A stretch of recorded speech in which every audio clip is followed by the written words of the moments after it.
상처 위에 소금을 뿌린 사람이 있었습니다. 남편 장례가 끝난 지 3개월 그 사람이 저한테 묻더군요. 보험금 얼마나 나오니? 네. 제 시어머니였습니다. 저는 오늘 제 인생에서 가장 잔인했던 순간을 차근차근 말씀드릴게요. 끝까지 들어주시면 고맙겠습니다. 저는 어릴 때부터 몸이 튼튼했습니다. 키도 컸고 힘도 셌어요. 학교 체육대회만 하면 늘 제가 이겼습니다. 그런데 저는 경쟁이 싫었습니다. 운동선수는 하기 싫었어요. 그냥 평범하게 살고 싶었습니다. 문제는 제가 그 힘을 가끔 조절을 못했다는 겁니다.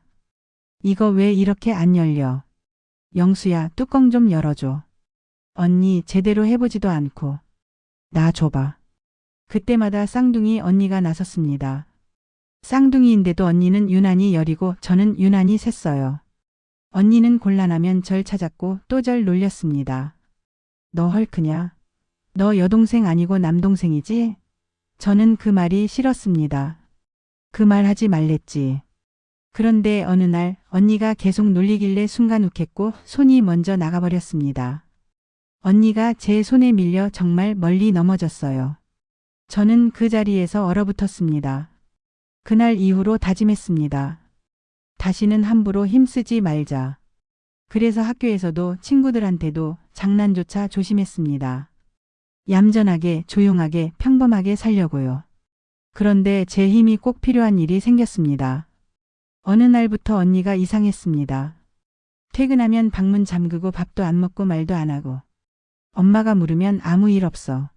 소리를 지르며 문을 닫았습니다. 집안 공기가 싸늘해졌어요.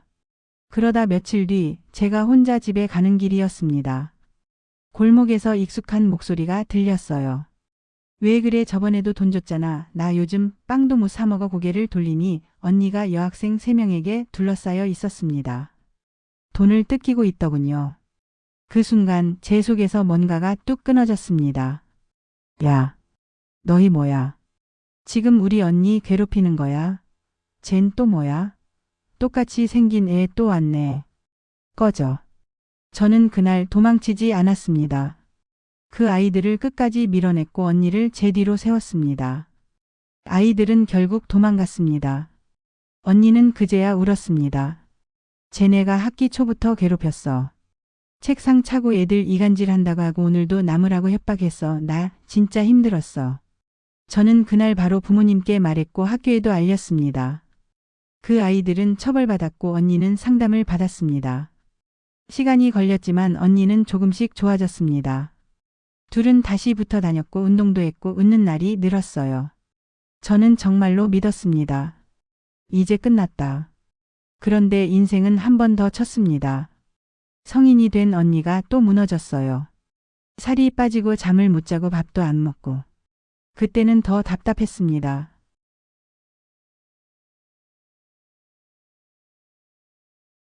어릴 땐 제가 달려가서 막을 수라도 있었는데 성인은 마음이 무너지면 겉으론 티가 안 나거든요. 그러다 어느 날 언니가 화장을 하고 기분 좋게 나갔습니다. 나 나갔다 올게. 늦을 수도 있어. 남자친구 만나러 가는 줄 알았습니다. 그런데 몇 시간도 안 돼서 언니가 울면서 들어왔습니다. 얼굴이 망가져 있었습니다. 언니, 누가 그랬어? 영수야, 나 남자친구한테 맞았어. 데이트 폭력이었습니다. 거기서 끝이 아니었습니다. 그 남자는 언니 돈까지 가져갔습니다. 언니가 5년 모은 돈이었습니다. 저는 신고하자고 했습니다. 그런데 언니는 떨면서 말했어요. 안 돼, 그 사람 우리 집도 알고 직장도 알아. 또 찾아올 거야.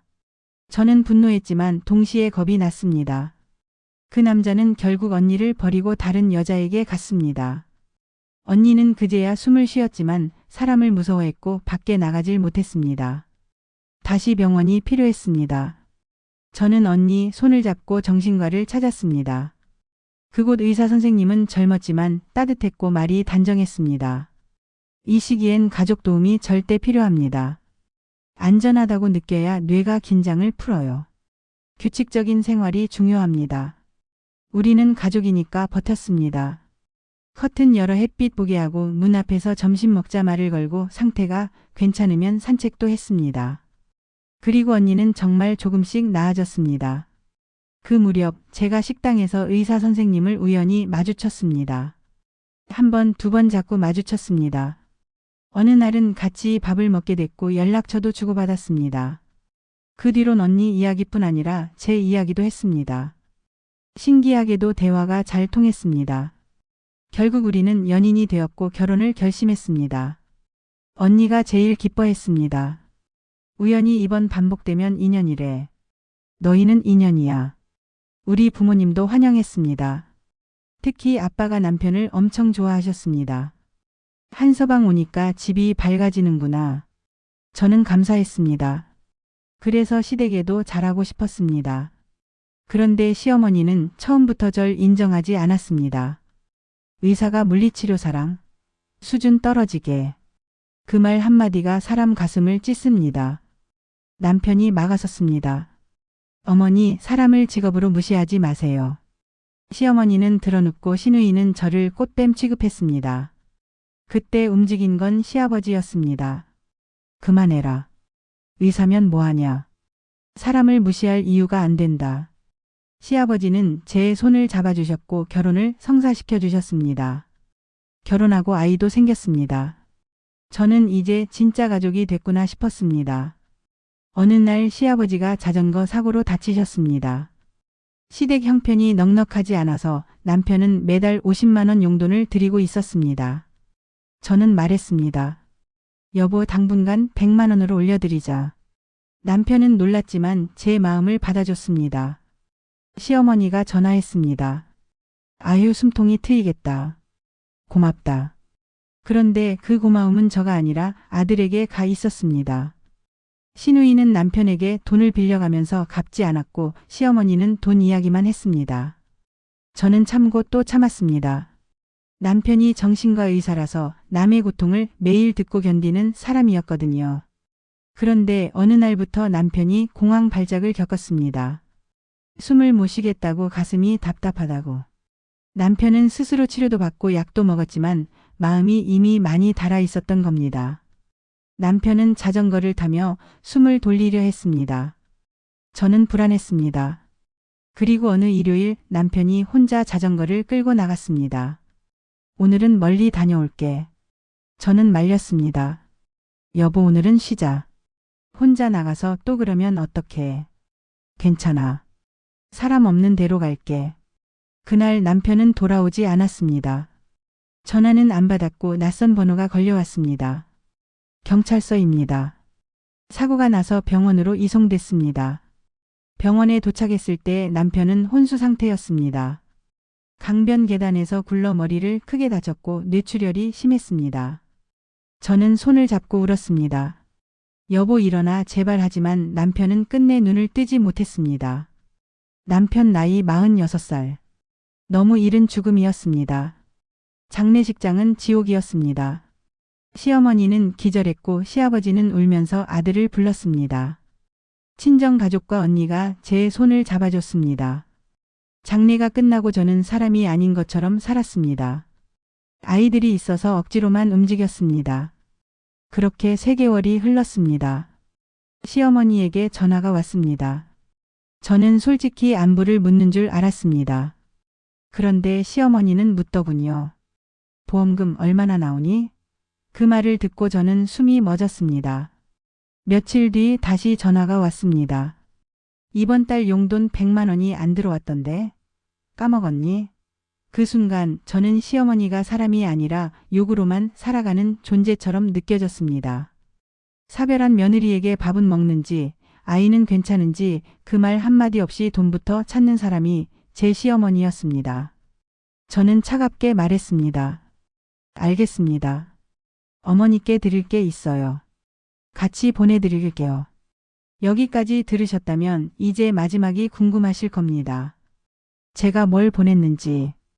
여기서만 딱 1번만 여러분, 이런 사연이 계속 이어질 수 있게 구독과 좋아요로 함께 해주시면 큰 힘이 됩니다. 감사합니다. 저는 다음날 시댁에 택배 1개를 보냈습니다.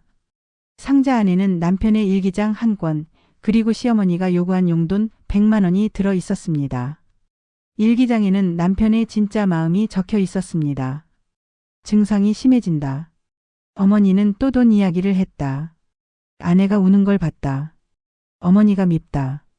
그 글을 읽은 시아버지는 폭발했습니다. 당신이 사람이야? 아들 보낸 지 얼마나 됐다고 며느리한테 용돈을 요구해. 당장 나가. 시아버지는 시어머니를 내쫓았습니다. 시어머니는 울면서 제게 전화했습니다. 미안하다, 용서해달라. 저는 말했습니다. 어머님, 저는 잘 지내고 싶었어요. 그런데 왜 마지막까지 제 상처를 찢으세요? 그 뒤로 몇 년이 흘렀습니다. 저는 친정식구와 언니 도움 속에 아이 둘을 키웁니다. 아이들은 초등학생이 되었고 남편을 닮아 바르게 자랍니다. 시아버지는 가끔 문자를 주십니다. 너 혼자 아니다. 저는 그 마음을 잊지 않으려 합니다. 남편은 떠났지만 남편이 남겨준 사랑과 사람들이 저를 다시 살게 했습니다. 여기까지 들어주셔서 고맙습니다. 오늘 사연이 마음을 무겁게 했다면 마지막에 3가지 루틴만 하고 주무세요. 1번 숨을 길게 3번. 2번 따뜻한 물 1컵.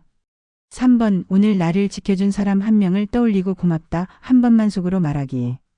그리고 댓글은 길게 말고 딱 한 줄이면 됩니다. 저도 오늘 버팁니다. 그 한 줄이면 충분해요. 내일도 사연 루틴은 여러분 편에서 이야기하겠습니다.